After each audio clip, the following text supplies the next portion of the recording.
And before we get to the whole, how does this affect immigrants? How does this affect our communities? All this stuff, we have to get to the core question of legality. And this is something that this body never really wants to go into and hates discussing, because I'm the guy who comes here time and time again and says, this thing that you're going to do is unconstitutional on its face. And this is going to be one of those times. The plain letter of the law, the Constitution that you all raise your right hands, put your left hand on the Bible, and you swore to uphold. That you swore under the threat of the wrath of God, that you swore under the Bible that you would protect and defend and you would obey it. The Constitution of the United States says very clearly, the 10th Amendment, any powers that are designated to the United States government, to the federal government, is strictly prohibited to the state government. Well, let me tell you, the Constitution of the United States says point blank that our borders, our immigration service, dealing with the naturalization of citizens, immigrants, is solely the purview of the federal government. And a state legislature doesn't get to come in and say, well, we disagree.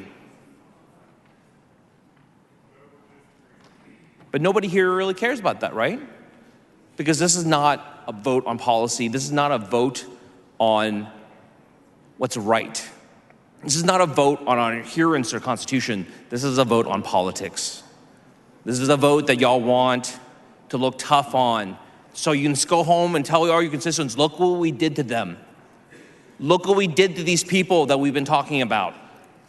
Look how we're going to make them suffer and punish them and punish their communities. Look how we're going to terrorize them.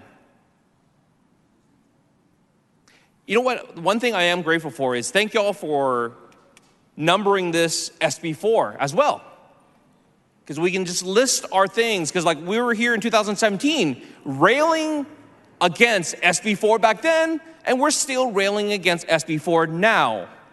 Legislation that we told you repeatedly, this legislation would have a detrimental effect on lawful immigrants in our community. We told you that, you didn't believe us. And after SB4 was passed in 2017, we saw dramatic changes in our communities of people who were documented and undocumented, people who were citizens, people who were green card holders, people who were on their pathway to become legal. They stopped going to school. They stopped going to the hospitals.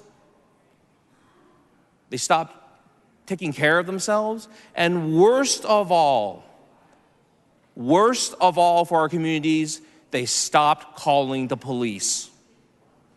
Incidents of domestic violence shot through the roof. Assaults, robberies. Because we announced publicly that it was open season on immigrants. We announced publicly that no immigrant was going to go to the police because they would be too afraid. And we saw the rise in crimes against Latinos. My own community, I saw the rise of crime against Asian Americans because we got thrown in that lump too. That it was perceived that Asian Americans wouldn't call the police. And we just dealt with a situation like that in my community. Man was followed home after midnight, after he closed up his business. He was robbed, he was shot 6 times. And we know that Asian Americans are targeted because of this perception that they won't call the police because they'll be too afraid because they're immigrants. This is going to reinforce that. And just like we told you after the passage of SB4 last time, we give you the same warning now. That this law, as we have said over and over again, will affect lawful immigrants. And that is not justice. It is not fairness.